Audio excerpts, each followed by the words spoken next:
We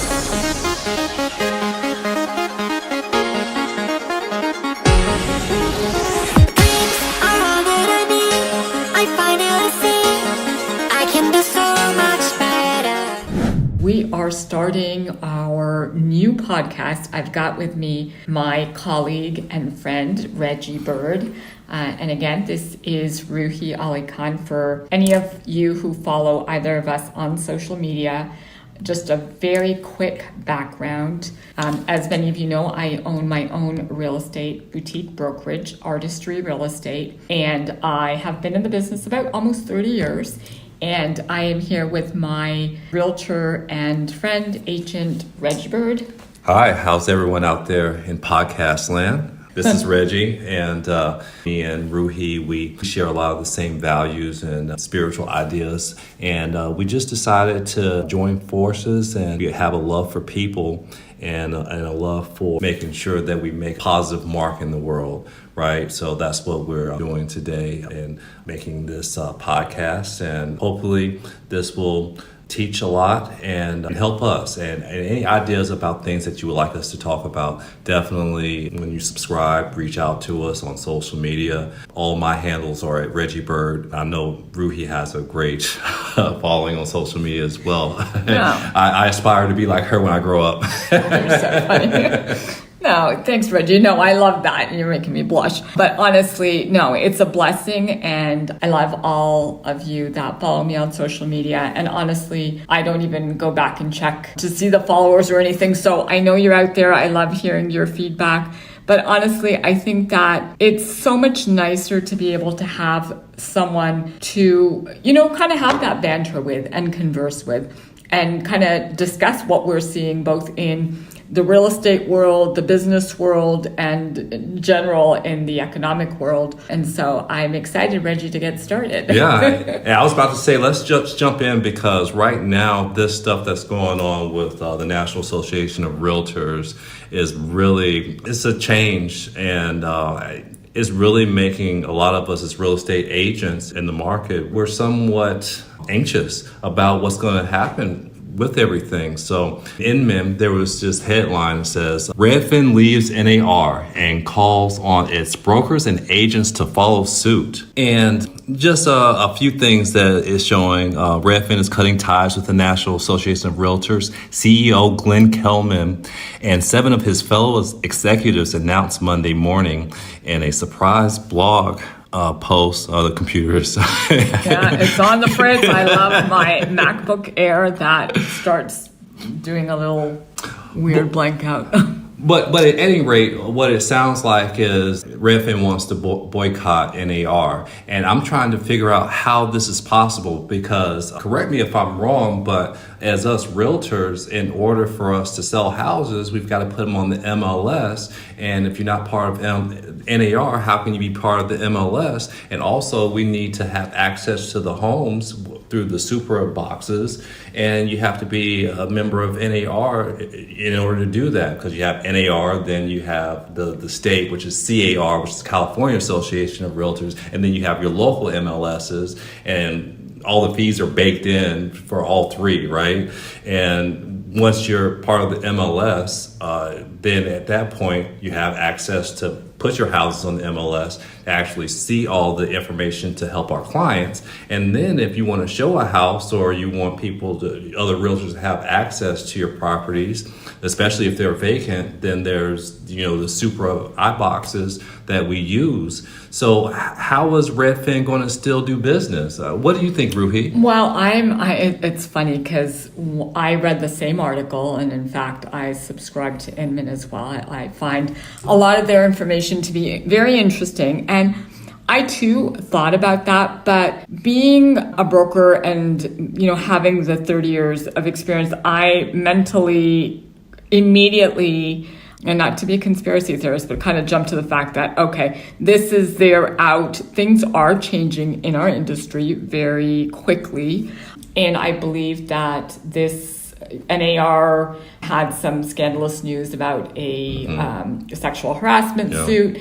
And I think that Redfin saw that as an opportunity to use that as an excuse to bail out.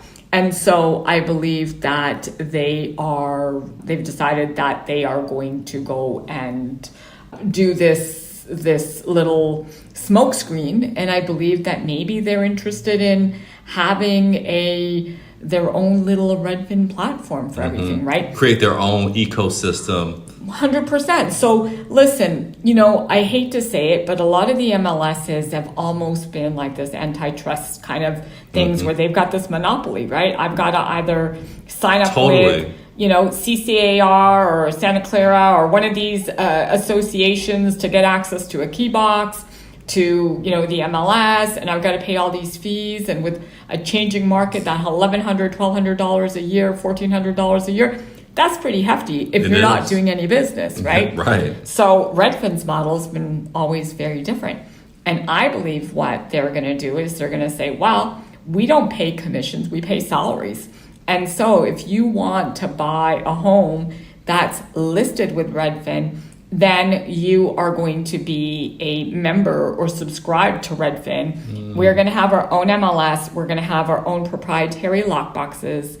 And, to be a part of our ecosystem, maybe there's some sort of a membership fee that you get rebated when you do a transaction. They're trying to almost become their own MLS in a sense. Yeah, and their own Amazon and Costco, right? Like, think about it. Wow. I think it's a genius idea. And again, this is pure speculation, but this is kind of how my brain works. and I'm like, okay, that's genius. And in fact, I went in on LinkedIn and tried to, reach out to some of these, to the CEO and stuff, just to kind of, I'm wondering if this is where they're going. I think it's actually genius. But how does this impact the consumer? How does it impact our clients? Is this good or bad? Well, because at the end of the day, if they do that and you go and you list your house with a Redfin agent, and this is not knocking Redfin or anything like that, but what if somebody's not using the Redfin app? You're not getting the full market scope, right? Well, so if I'm a CEO or someone in the Redfin and I'm higher up, my idea would be I'm going to use this platform. I will, if you list with us at Redfin, I will make sure that with AI and with search engine optimization and everything else, that you're going to show up. How often is it that when you go and Google a house that it shows up on the MLS, or you see MLS on the stream? You don't. Right. You'll see it Zillow, Redfin. Right? And so Redfin has been pretty smart in how they've created their platform.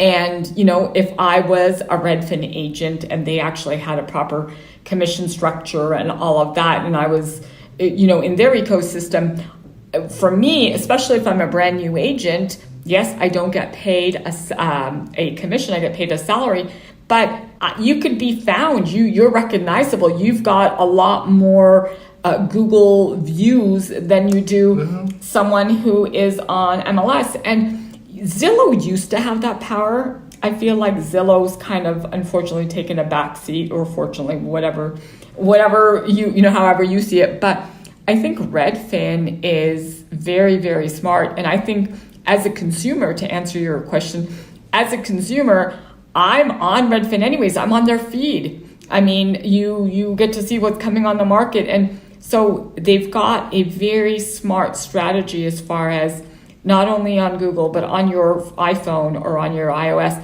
you've got those platforms where you're able to get this feed, whether you work with Redfin or not. How many clients have you worked with who share listings with you from Redfin? Oh, all the time. Right. Yeah, I see them. Now, my thing is, and I'm just playing devil's advocate here, wouldn't that kind of force you to have more than one app? And again, a lot of this is speculation because this news is brand new. But what I'm thinking is, if they're not part of NAR, then what will happen is now where people go to Redfin and they can see everything that's out there, at this point, you'll only see Redfin listings, right? So if you want to see everything else, you'd still have to go to Zillow or Truly or Realtor.com. Well, so here's the thing. And if you are, so two things. If you're NAR, do you need Redfin? No, not really, right? You've got everyone else. And if you're Redfin, do you need NAR? not really. You're strong enough. Yeah, I mean, people, they've already got the name brand. They've already got the traffic. They've got the listings and everything like that. So that will be an opportunity for people to look at something else the same way that someone will look for sale by owners or something like that. It's just that they won't have the same amount of market share to share with the public, because that's another draw to Redfin. Even if someone, I know agents that instead of using their, app that they have maybe with a Compass or what have you, they'll send the listings through Redfin. They go to Redfin. Yeah, 100%, because their CTO or whoever came up with this, and however they've come up with this platform, in my mind, very user-friendly. It's very user-friendly. It is. And I have to admit. right?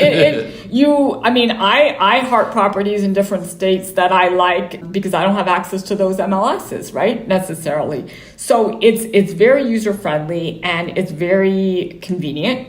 But the biggest thing is that, can I, as a Redfin agent, are you saying that if you don't list with Redfin and I've got buyer who wants to look at property that's listed with Coldwell Banker or Compass or Artistry, are they not able to see those listings? That's the question. Well, that to me would be, I think that would be almost illegal, right? Because it's a public, But if they're not a member of NAR, then they don't have the MLS to be able to show. Well, and that's where I think we're going to start seeing some lawsuits, right? So are you saying, are consumers signing an agreement with, say, Coldwell Banker or an Artistry Real Estate, and all of a sudden having those homes not syndicated to the rest of, how do you block Redfin? You can't block companies. I think what Redfin's doing is actually creating a precedent for other companies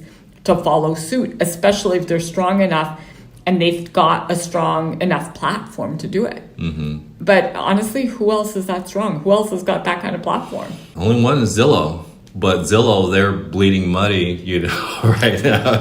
Well, and Zillow isn't a real estate company. Well, didn't they become a real estate company? Like they have like brokerages recently? I thought they did, but then I thought they backed out. They backed out? Yeah, and again, don't quote me. Maybe they're still around, but they just don't do business, right?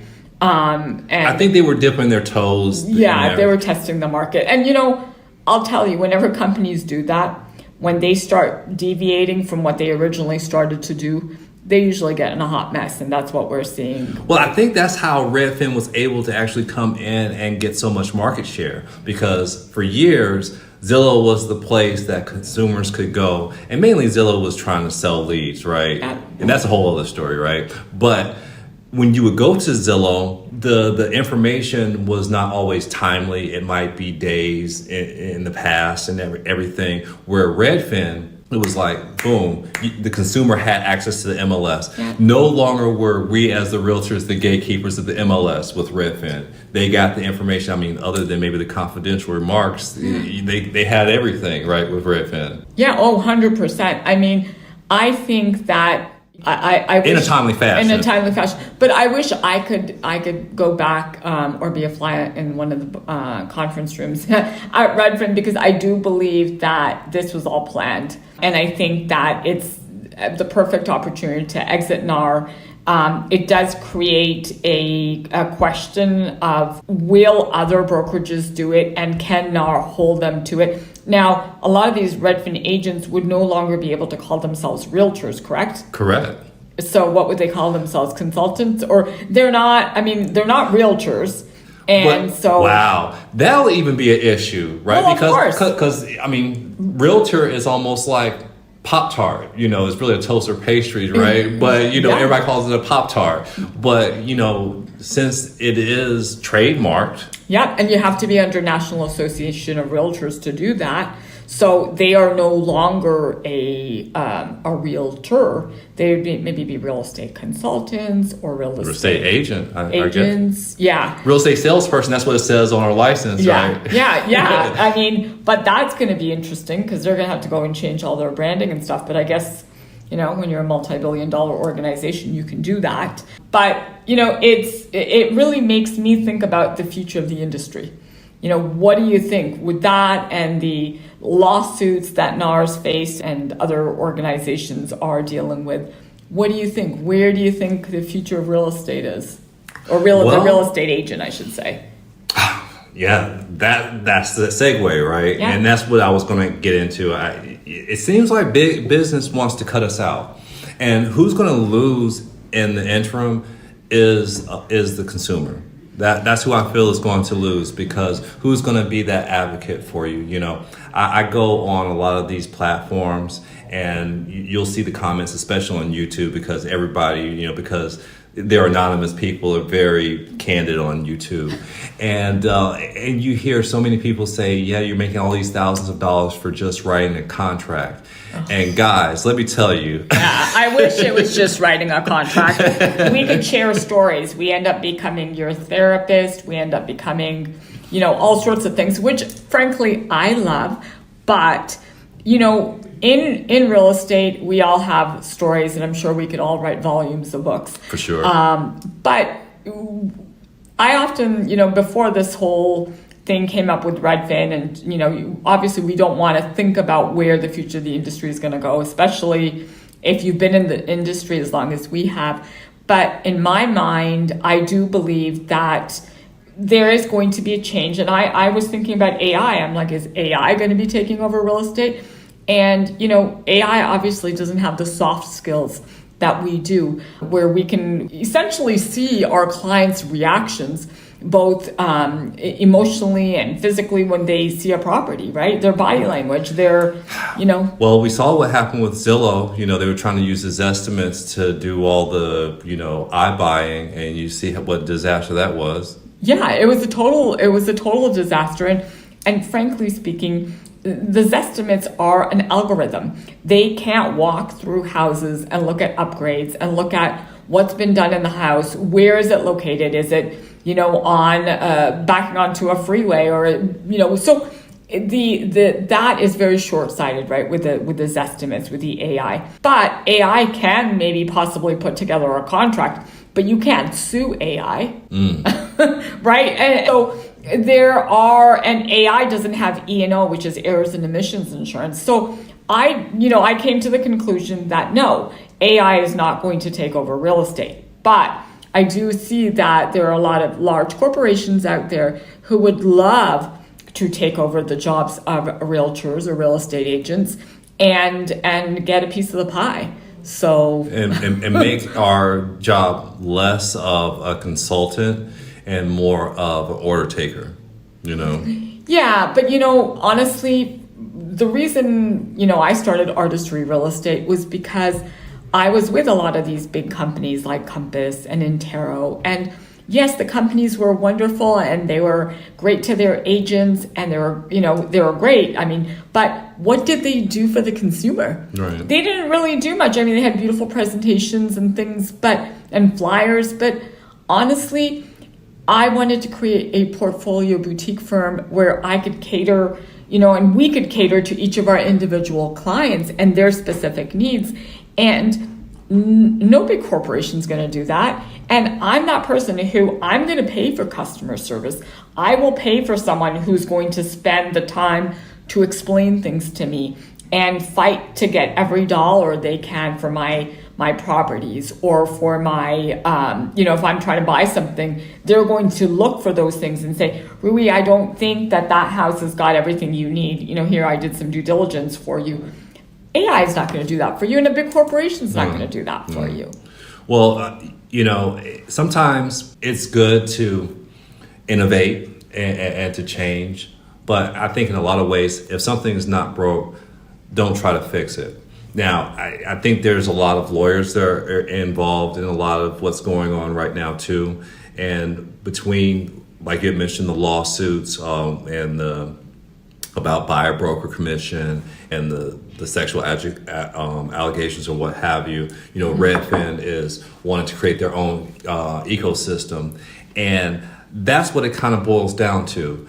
I think there's some things that may need to be tweaked, maybe, right? But I don't think that we should get away from the buyer broker commissions or the MLS. If you think about it, the fact that we have an MLS makes buying a house such a democratic process. There is no other commodity that I know of on planet Earth where you can see all of the inventory that's available anywhere across the globe. Yeah. Why do we want to get away from that? Why do we want to get away from buyer broker commissions and people saying that, okay, it's not fair that the seller is paying the buyer? Well, these buyer agents are bringing, it's like marketing, right? They're bringing you the clients. And I know that in other parts of the country, of the world, they're not doing that. And I get that. And I don't know if you've heard this or not, but I've been watching some podcasts, and they were talking to this one guy from Australia, and they asked him, okay, since there really aren't a lot of buyer agents, what do you guys do? And what I gathered from it is the houses are sold at the open houses, If I think about it, and I used to do real estate. I initially started in real estate in Canada, and Canada, though they're right across the border from us, they're they do things very differently. And so I feel that if there was no buyer's agent or no buyer's broker, essentially you're opening yourselves up for a lot of fraud and misrepresentation. And I do believe that in California, at least, we're so litigious that we're opening up ourselves for lawsuits left, right, and center. In East Coast and in Canada, a lot of the paperwork or the background prelim and those things are done by the attorneys. Whereas on the West Coast, it's done by title companies, right? You've got the title insurance and stuff. So I do believe that if a buyer doesn't have representation, then they're going to end up paying the attorneys more, the title companies more, because someone's going to need to do the due diligence. Right. If I'm a buyer and I've got someone who's representing the seller and now they're supposedly representing me too, what is the likelihood? Where is your fiduciary duty? Who is your fiduciary? Who do you owe that that right to where you're going to represent them? Everyone's human. It's not like I can say, well, 50-50, I've got to be 50-50. I don't know anyone who cannot be biased in one way or another. That's true. The thing in Canada is every time you get an offer on a listing or an offer comes in, that offer needs to be recorded. And I think that in the US, what we're missing, or at least in the state of California, is we need some checks and balances. And I think that we wouldn't have had these lawsuits if the attorneys at NAR, CAR put these checks and balances into place. So being able to have serial numbers or identification codes on each of these offers and having to register the offers. You register the agent, the buyer's agent, you register the offer price and terms and everything, and it's regulated. And, that's what happens in Canada. This way, there's no, deceit or any lies or anything. It's very transparent. I can log in, I'm putting in an offer on Reggie's listing. I can log in, there's 10 offers on it. I don't see a price on it. I don't see a thing, but I know it's a registered bona fide offer. And so if I tell my client, hey, there's 10 offers on this listing, and they decide they're going to write the offer, great. Wow, you're teaching me something today, Ruhi, because I didn't know that. One thing, is it also true that in Canada, you can't call an expired listing? You can't. Yeah, there is no, or maybe there is a DNC, but you just can't call expireds or for sale by owners. Essentially they have to call you. And how I feel. I hate getting cold calls, frankly. Now, I do encourage my agents to call on expireds and for sale by owners in the state of California, just because these are people who want to sell, and I do believe that we have value to offer them, and we can help them, sell their house.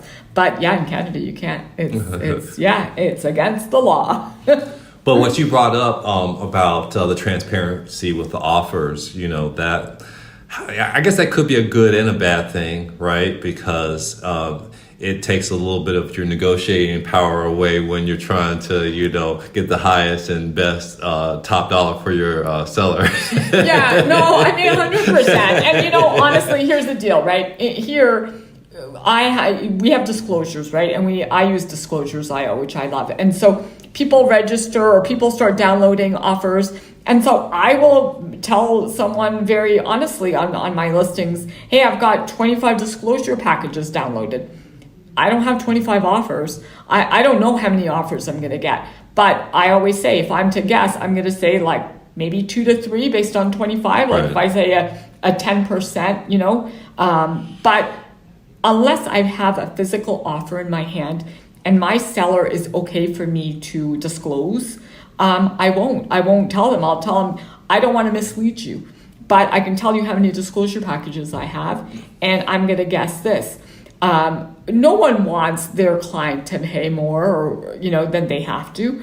And no buyer should ever feel that, wow, I'm going to end up paying more because these people aren't being honest and open with me. And that's going back full circle, why it's so important to have a buyer's agent involved in the transaction. I mean, I know that that's not how it's done across the rest of the world, but that doesn't mean that that's necessarily the right thing. I mean, if it's not broke, don't fix it. No, 100%. And honestly, in places like, maybe Australia or, Canada's got the buyers, brokers, agents, but places in third world countries or countries that are emerging now, like India. India never used to have real estate agents. It would be like a bunch of thugs would go onto a piece of land and basically, what's the word? They would adverse possession. Almost. Yeah, adverse possession. They would encumber the property. They would stay on the property, and they would have a bunch of bats and stuff, and they'd say, yeah, well, this is now our land. All these areas are progressing. They're changing, and they have realtors. But we've had buyers, brokers, and buyer representation, seller representation for since I can remember. I have to go back and look at my history. Do you have any idea? I think it started like in the 80s, I believe. I remember having a talk about that back when I was still at another brokerage, and there was a guy that was giving a class, and I wish I may even still have it. He did a whole dissertation about the history of buyer agency, and there was like a lawsuit that kind of started that whole thing going on. So yeah, I think it was like in the 80s. Really? And so the lawsuit is why a buyer's agent came into play? Sort of, just to kind of create that whole, basically to help the consumer. Now, in hindsight, right, for the seller, that makes it harder for the seller because it seems like everything at this point has gone towards the buyer. But that's good though, because prior to buyer's agency being such a big thing, I would imagine a lot of people probably got a lot of money pits. And they probably weren't doing all the due diligence, all the disclosures, all the inspections. I'm sure it was a buyer beware situation. I think about that, right? And I think, okay, if I was just doing a listing and I was going to now represent a buyer, what would I have to do, right? Someone who's been in the business a long time, essentially, for the work that I'd have to do, not only do the disclosure, but now go through the disclosures and go through them with the buyers and then do the inspections and make sure that maybe inspections have to be done so that the buyer isn't getting into something because we don't want a lawsuit down the road. I would feel that they would almost need to rewrite the contracts to where it's clear that you're only writing up the contract, but you represent the seller. Yeah, again, this is what I'm saying. Like, this is that would be a messy thing for the NAR lawyers. It's a slippery slope, right? It's such a slippery slope because, I don't know. I think that it might be something that becomes a state by state thing where... Yeah, because dual agency, I'm not saying that it's... But, in some states, dual agency is not legal. So... if they take the buyer agency away, what happens in these states? Again, it'd have to be written in the contract somewhere, disclosing who you represent. Okay, now I'm going to say something that's going to blow your mind. What if there were firms and there was a firm that just represented buyers and a firm that just represented sellers? So if I was a buyer, I would go to... Who's going to pay that firm, though? Well, no, I'm talking about the buyer firm. The right? buyer firm. Well, there's no buyer commission yet. Right. Well, it would be the buyers.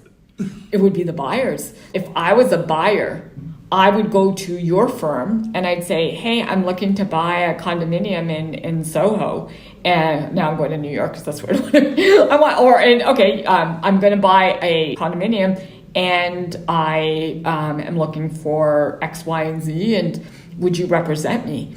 And so you say yes, but maybe your fees are going to be 2.5% or 1.5%, or I can't imagine saying I'm going to charge you 2.5% to find this because the prices are already high. So I wouldn't be shocked if that's what the future, if that's what it's going to be, where I come to you and I pay you. Well, that would mean that only a certain type of clientele would be able to get representation then. So then you're almost going to the line of almost borderline discrimination, right? That's because, a good point. Yeah.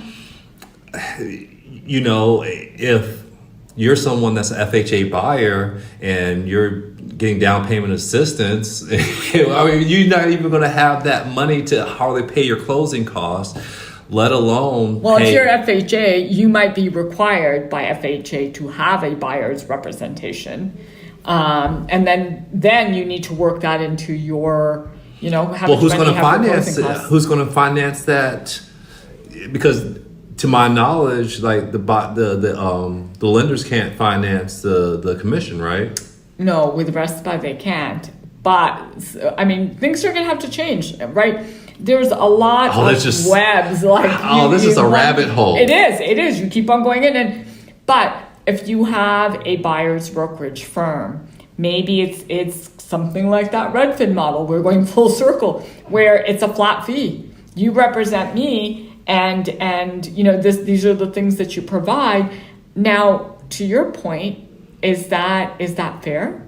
I don't want to be represented. I want to represent myself. Can I? Do I need to get a license? Can I sign a disclosure that says I waive my right to representation as a buyer? I don't know. These are things that they better think about. Well, I feel like a lot of people already are doing that. How many times have you, been working with a buyer and then, all of a sudden they say, well, I'm just going to go directly to the listing agent, or you have a listing and they have an agent and they're coming to you saying, well, what can we do if I just go directly to you? Well, see, okay, that's amazing. That question. So yeah, we have that a lot, right? Especially in the crazy market that we've experienced in the last couple of years, where as a predominant listing agent, I've had a lot of buyers who come in and say, or call me and say, hey, Ruhi, can you represent us? You could be the listing agent and the buyer's agent, and we just, you could represent us. And most of the time in that market, I said no. I'm sorry, I can refer you to an agent on my team to represent you, because you are opening up a whole can of worms.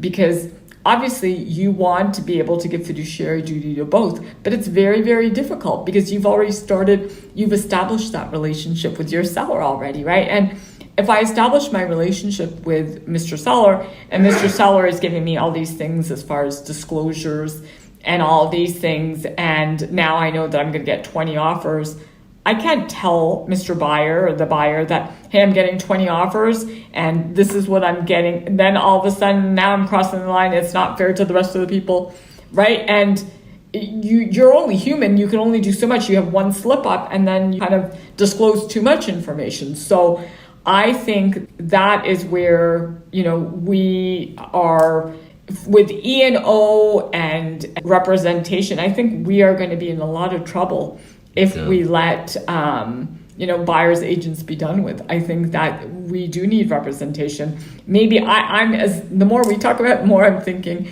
it's probably going to be something where it's going to be brokerages. So maybe Coldwell Banker has two divisions, right? Coldwell Banker, gold and silver, and one represents buyers and one represents sellers. Got it. But here's the thing: as a buyer, buyers who a lot of are less than honest, right? We've got that saying, buyers are liars, right? Buyers are now going to need to sign a buyer's agency. and they sign that buyer's agency to be represented, you know that as an agent, all that time and effort you're putting in with that buyer actually... That would probably actually be a good thing, right? Yeah, because at least everyone's duties and responsibilities are spelled out. And I know in some markets, buyer agency, agreements are more common than they are in California. And that in itself would be a good thing. I think also in addition to it hurting the consumer, because that's basically who it matters the most. But as us as agents, we're consumers of each other, right? When you're doing a deal, whether you're on the listing side or the buy side, we all we have reputations in the communities, and to put a deal together, it's not an adversarial thing. It has to be a cooperation. And my point is that if it becomes a thing where buyer's agency goes away, there's going to be a lot of agents that are going to be leaving the industry, because that's almost half, at least a quarter of, the sides are going to go away, because they're just not going to be. I mean, if someone comes in, they're new into the industry, you usually start with buyers, not always, but it's very common that you start with buyers. Then, there's a lot of agents that aren't going to be making any money. Maybe you're an agent that doesn't like to do listings. Maybe you prefer to work with buyers, Well, I think we're gonna lose a lot of the part-time agents. Definitely. The part-time agents who are, a software engineer by day and a realtor by night, right? And really, are they doing justice to their buyers? I don't know right now if they are. I can't hate to say it. I have a lot of friends who are exactly what I just described, right? They are part-time realtors. And so is that a bad thing? No, I think our industry is flooded. And honestly, I would like everyone to have the same standardized curriculum and things that they need to go to, and ethics that they need to follow. And sometimes when you're doing things part-time, you don't keep up with those standards and things that you need to. So is that a bad thing? I don't know. Well, I think, if there were less realtors, then we may have a better perception out there in the world, because I feel as though everybody looks at us as a dime a dozen, just like a commodity, because everyone knows, 3 or 4 realtors typically that they can go to, right? So everybody just thinks like, well, you don't really do much, which really, I really take issue to that. No, there's a huge misconception. And unfortunately, the ones who don't do that great of a job misrepresent the group, and the ones that are willing to do the commission cutting and willing to do the side deals and these kinds of things. They are just like any other industry, there's going to be a few of them that misrepresent the majority of it, majority of the agents out there. But I honestly think that the more I talk to you about it, the more I think, if whatever's happening in the market now and what's happening with these buyers' lawsuits, if a lot of realtors start dropping out, it wouldn't be such a bad thing.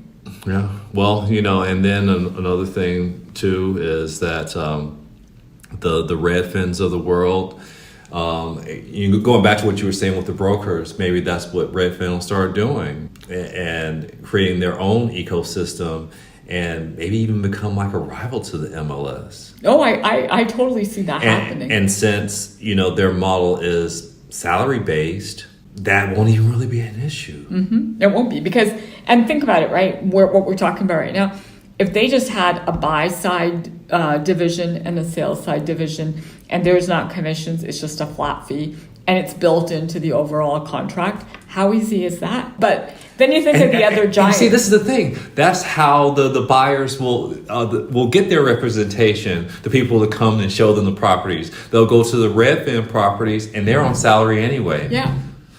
Right? There you go. So, and they're not they're showing agents. Wow. Right? So their model, if you've ever worked with them, is they've got showing agents who have a list of people who you click on the app and you say, oh, I want to go look at this property.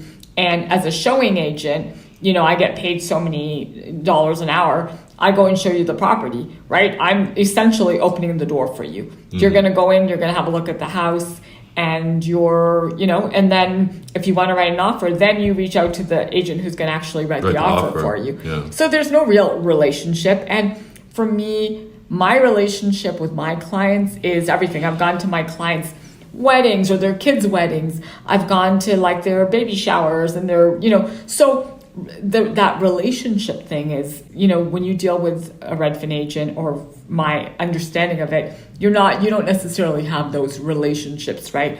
But with AI and maybe getting rid of buyer's agents, that's kind of how we're going as a world. We're going to this whole impersonal right way of doing things. Maybe we're going to have, those lock boxes. Have you been to any of those new home builders where you go in, you get a code on your phone, and it automatically opens the door, and then you kind of walk around by yourself. There's no sales office, there's nothing. And then I think I think Rex might do that too. Have you heard of Rex? Yeah. It's another real estate company, right? It's totally AI. So it's, you go help yourself, go look around, and if you want to like think about, hey, does this house fit me? Does it fit my needs?